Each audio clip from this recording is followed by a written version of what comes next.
Hi, my name is Lizzie Franceschini, and thank you for watching my vlog. We have just started reading Teaching When the World is on Fire, Authentic Classroom Advice from Climate Justice to Black Lives Matter, and I am really enjoying this book.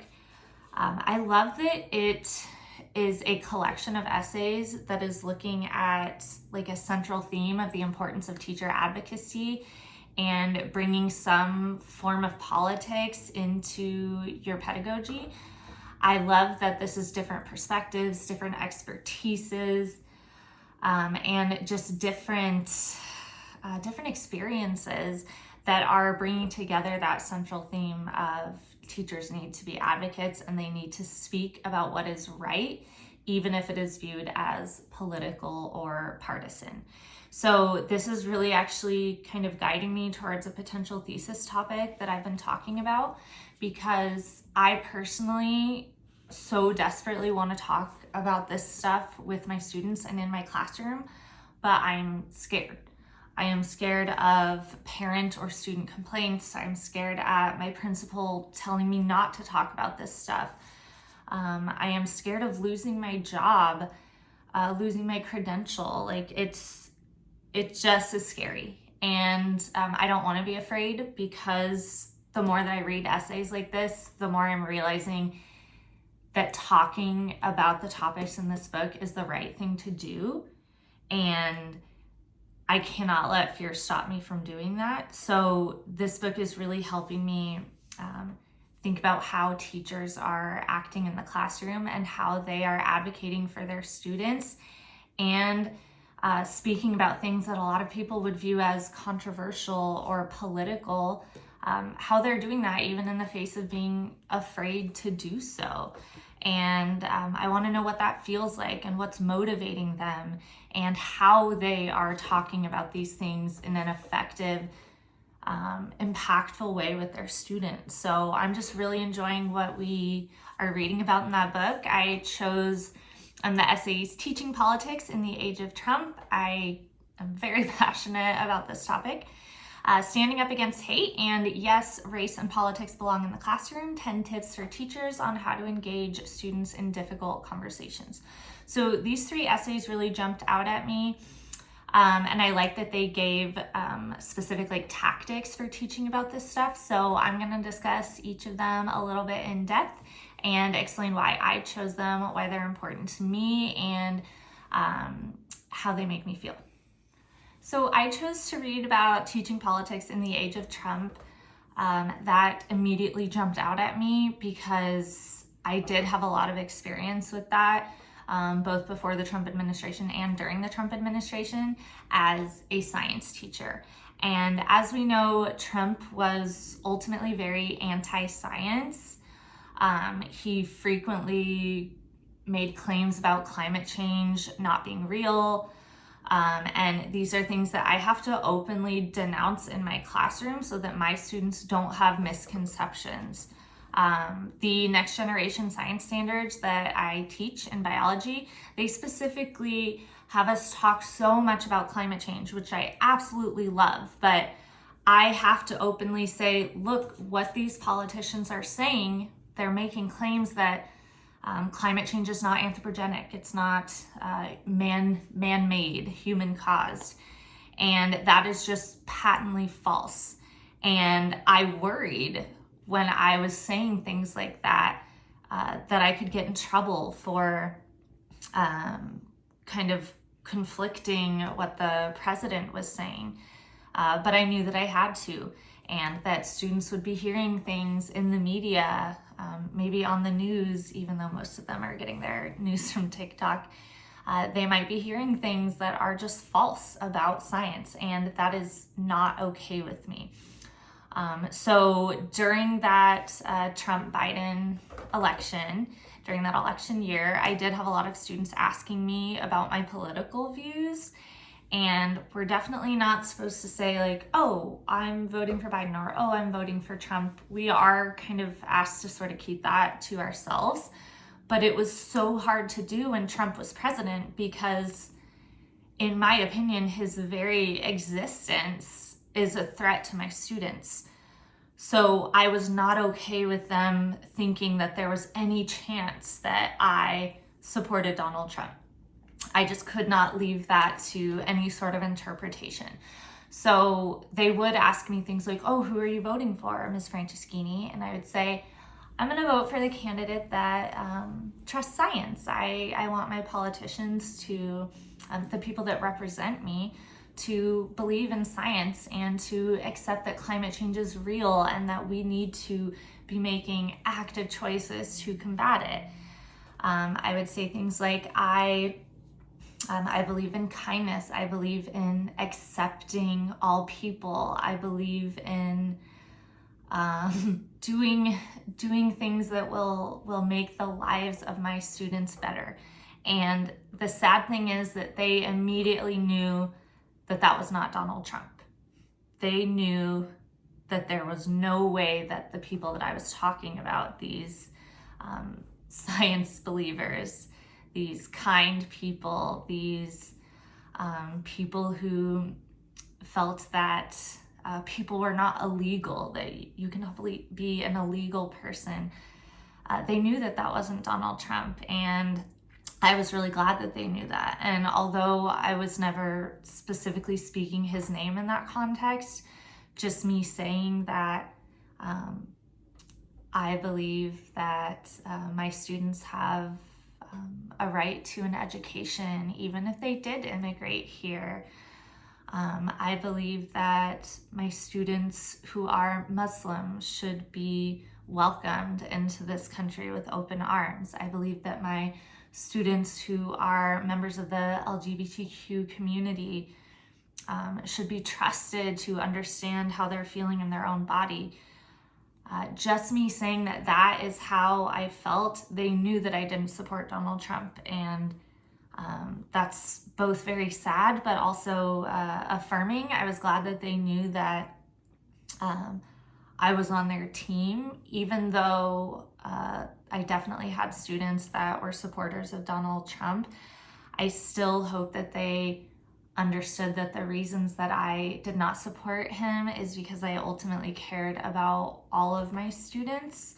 So for me, not talking about politics in the classroom, that would be like an act of violence against my students. That would be me being complicit in their oppression and their dehumanization by their president. So I really enjoyed this chapter, talking about how refusing to talk about politics meant that you were allowing what Donald Trump was saying to be legitimized in your classroom. And that's something that I never, ever wanted to do.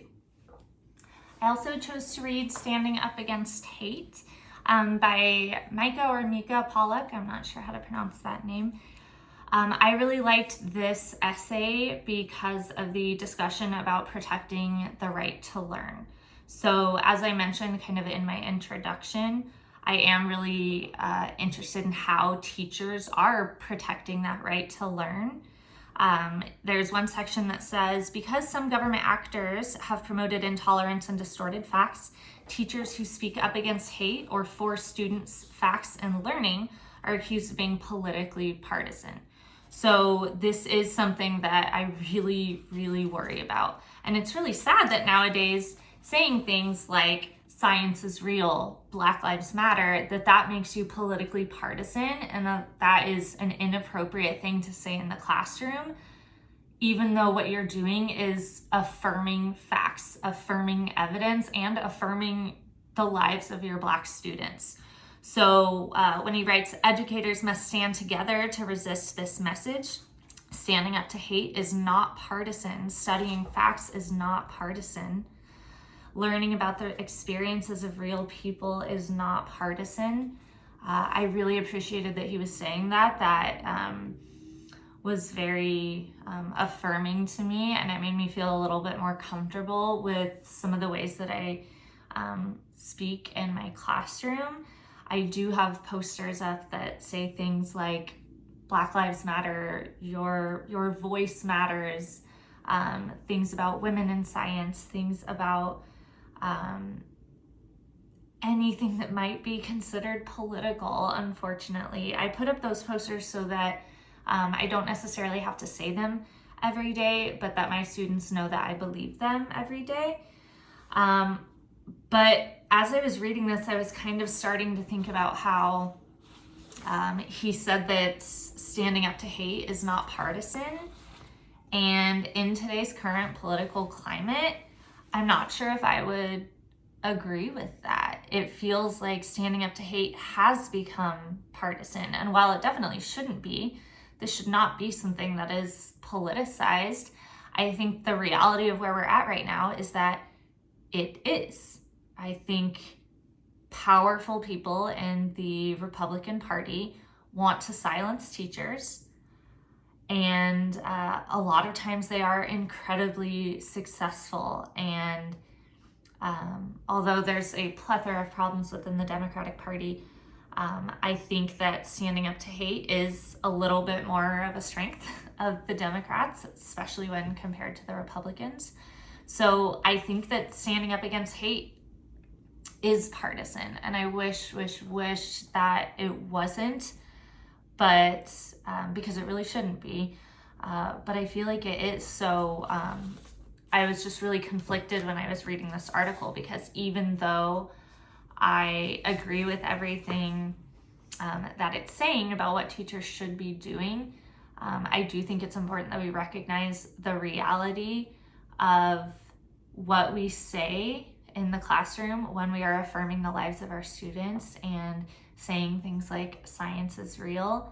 That is politicized, and we can come under fire for that, and it's not right, but that's where we're at right now. So again, this is something that I might want to study for my thesis, because that's the world that we're living in when what we are saying is politicized in the classroom. And how do we say, you know what, I'm going to say it anyways. It needs to be said. This needs to be talked about. My students need to be a part of these conversations. I think it is just so important, but I don't know how to do it yet. I don't know how to do it safely in a way that I feel like my job is safe. I don't know if it's possible. Lastly, I wanted to talk about the essay, Yes, Race and Politics Belong in the Classroom. I think that this is going off of what I've been talking about in this whole vlog. I really, really appreciated everything that was said in this chapter. I think something that spoke to me the most, because it goes through 10 ideas for talking about having these conversations with our students. And number 8, it said, recognize and nurture the social emotional impact of these conversations on students who could feel very strongly about a topic or issue and become emotional as conversations develop. Acknowledge and validate these students' feelings and respond to them with affirmation and sensitivity. While acknowledging these feelings, however, do not let students off the hook if they express or advocate hate, phobias, or various other isms. So this is where I get worried. This is where I run into trouble if I do have conversations like this and students express things like I was talking about before, support of Trump. Like, I don't know how somebody can support Trump without advocating for hate and phobias. I have not personally had an experience where that is possible, and that's really scary to me. So I know that when I have found out that certain people in my life are in direct support of Donald Trump, that changes how I look at them. And same thing with a lot of other Republican leaders. It makes me think now that they are a hateful person, and I don't know how to deal with that. So this book is, part of it has been hard to read because I have children that are in my classroom and they're just kids, and they're easily influenced just by what they see at home, what they hear at home, what they see on the internet, and not letting them off the hook when they are hateful is something that I really worry about doing. And again, this theme of getting in trouble, having a parent complain, a student complain to the principal, I worry about what that's going to look like. And again, I think that's something that I want to study for my thesis is how do teachers have these conversations and what do they actually look like and how do they go? Do they feel scared? Do they feel supported? Do they have administrators that would have their back? I think that this book is exactly what I need right now to feel affirmed in what I'm doing, but also to question if the system is going to provide a safety net for me. So I'm really enjoying the book, but it's definitely causing me to have some really heavy thoughts, and I'm looking forward to getting through the rest of it. Thank you for listening.